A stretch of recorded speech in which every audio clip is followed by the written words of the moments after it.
ইডির হানার প্রতিবাদে খানাকুলে তৃণমূলের পথ অবরোধ। সামনে বিধানসভা নির্বাচন, আর তার আগে তৃণমূল কংগ্রেসের ভোট কৌশলী সংস্থা আইপ্যাকের সদস্য প্রতীক জৈনের বাড়িতে ও অফিসে ইডির তল্লাশি ঘিরে রাজনৈতিক পারদ চড়ল হুগলিতে। কেন্দ্রীয় এজেন্সির এই সক্রিয়তাকে বিজেপি সরকারের রাজনৈতিক চক্রান্ত আখ্যা দিয়ে আজ সন্ধ্যায় খানাকুল বাস স্ট্যান্ডে টায়ার জ্বালিয়ে বিক্ষোভ ও পথ অবরোধ করল তৃণমূল কংগ্রেস। তৃণমূল নেতৃত্বের অভিযোগ, বিধানসভা ভোটের আগে বিজেপিকে রাজনৈতিকভাবে সুবিধা পাইয়ে দিতেই পরিকল্পিতভাবে এই ইডি হানা চালানো হয়েছে। এদিনের এই প্রতিবাদ কর্মসূচিতে উপস্থিত ছিলেন হুগলি জেলা পরিষদের কো-মেন্টর শেখ হায়দার আলী, খানাকুল 1 নম্বর ব্লক তৃণমূল কোর কমিটির সদস্য শেখ ইলিয়াস চৌধুরী ও অভিজিৎ বাগ। এছাড়াও শামিল ছিলেন খানাকুল 1 পঞ্চায়েত সমিতির সহসভাপতি মিন্টু পাল, 1 নম্বর গ্রাম পঞ্চায়েতের প্রধান বাদশাহ শাহ সহ অন্যান্য স্থানীয় নেতৃত্ব ও কর্মীরা। অবরোধের জেরে বেশ কিছুক্ষণ যান চলাচল ব্যাহত হয় খানাকুল এলাকায়।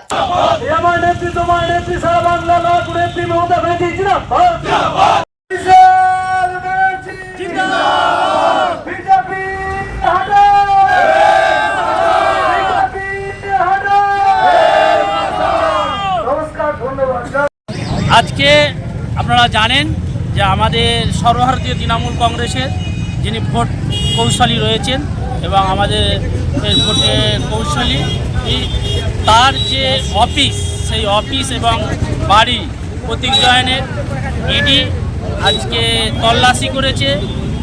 কেন্দ্রের স্বরাষ্ট্রমন্ত্রী অমিত শাহর নির্দেশে আমাদের যে ভোট কৌশলী, যেসব আমাদের দলের তথ্য, সামনে যে নির্বাচন আছে 26-এর তালিকা সহ বিভিন্ন কাগজপত্র ইডিকে ব্যবহার করে বিজেপি দল আমাদের দলের সমস্ত নথি চুরি করে নিয়ে যাওয়ার জন্যই আজকে তল্লাশি করেছে। আমরা তার তীব্র প্রতিবাদ এবং ধিক্কার জানাচ্ছি।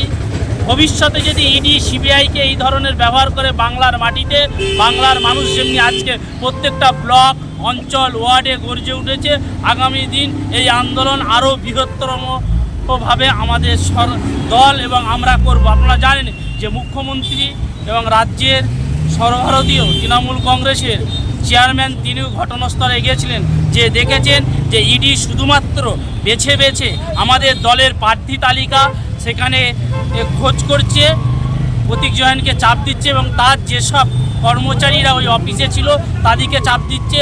তারই প্রতিবাদে আমাদের আজকের এই প্রতিবাদ এবং বিক্ষোভ মিছিল।